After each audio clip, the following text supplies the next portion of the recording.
একদিন একজন ইহুদি এসে হযরত ঈসা আলাইহিসসালামের কাছে আরজ করল, হুজুর, আমি আপনার সঙ্গে থাকতে চাই।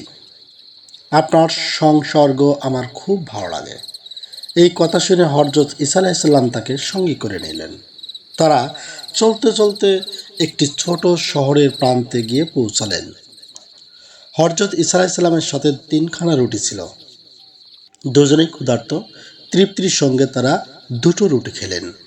তৃতীয়টি ইহুদি লোকটির কাছে রেখে হযরত ঈসা আলাইহিসসালাম কিছু সময়ের জন্য অন্যত্র চলে গেলেন। ফিরে এসে তিনি রুটির খোঁজ করলেন। তিনি জিজ্ঞেস করলেন, রুটিটি কোথায়?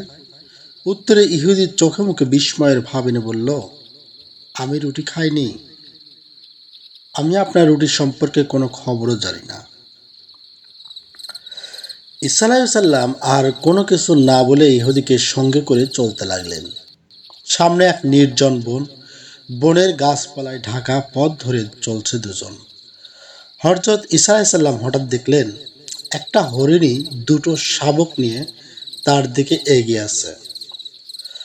ঈসা আলাইহিসসালাম একটা ছানাকে তার কাছে ডাকলেন। ছানাটি আল্লাহর নবীর ডাক শুনে তার কাছে ছুটে এলো। তিনি শাবকটিকে ধরে ফেললেন এবং আল্লাহর নামে জবাই করলেন। অতঃপর আল্লাহর অপার মহিমায় শাবকটি তৎক্ষণাৎ ভাজা হয়ে গেল। তারা দুজন পেট ভরে হরিণের কচি গোশত খেলেন। খেয়ে খুব তৃপ্ত ইহুদিটা। এবার হযরত ঈসা আলাইহিসসালাম বললেন, হে হরিণ শাবক, জীবিত হয়ে যাও তুমি। তৎক্ষণাৎ ওটা জিন্দা হয়ে তার মায়ের কাছে ফিরে গেল। ব্যাপারটা দেখে ইহুদিও একটু বিস্মিত হলো না। ঈসা আলাইহিসসালাম এমন মুজিজা তার কঠিন মনকে নরম করতে পারল না। পথ চলতে চলতে ঈসা আলাইহিসসালাম ইহুদিটার হাত ধরে বললেন, তোমাকে আল্লাহর কসম, আমার এই অলৌকিক কাজ দেখার পরও কি তোমার মনে আল্লাহর ভয় আছে না? সত্যি করে বলো, তৃতীয় রুটিখানায় কি হয়েছে? কিন্তু উত্তরে পাষাণ হৃদয় ইহুদি বলল, আমি আপনার রুটির কথা কিছুই জানি না। ঈসা আলাইহিসসালাম তাকে আবার আর কিছু জিজ্ঞাসা না করে আবার পথ চলতে লাগলেন। তারা বন পেরিয়ে একটি বালুকাময় প্রান্তরে পৌঁছালেন। আল্লাহ নবী কিছু বালু একত্র করে একটা স্তূপ বানিয়ে বললেন, হে বালুকা রাশি, আল্লাহর হুকুমে সোনা হয়ে যাও। সঙ্গে সঙ্গে বালুর ঢিপি সোনায় রূপান্তরিত হয়ে গেল।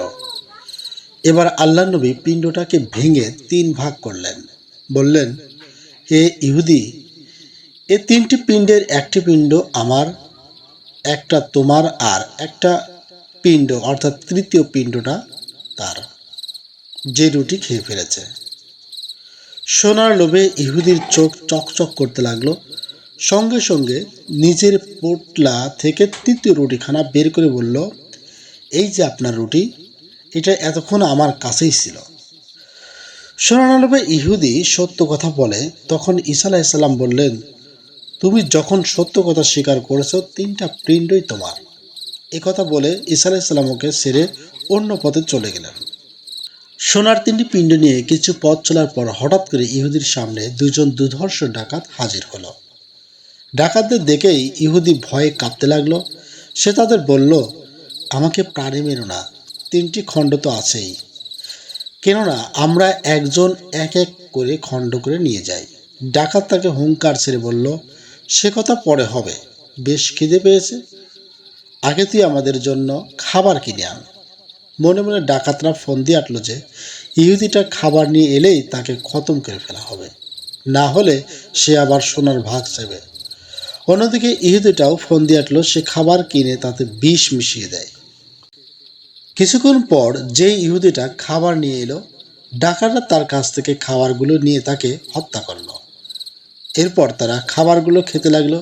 কিছুক্ষণ পর তারা বিষে ছটফট করতে লাগলো এবং মুখে ফেনা তুলে তারা দুজনেই মারা গেল।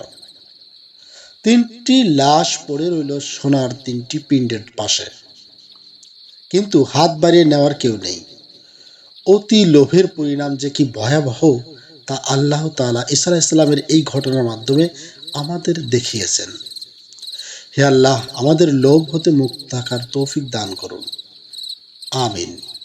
গল্পটিকে যদি ভালো লেগে থাকে অবশ্যই কমেন্টে আপনার মতামত জানিয়ে যাবেন।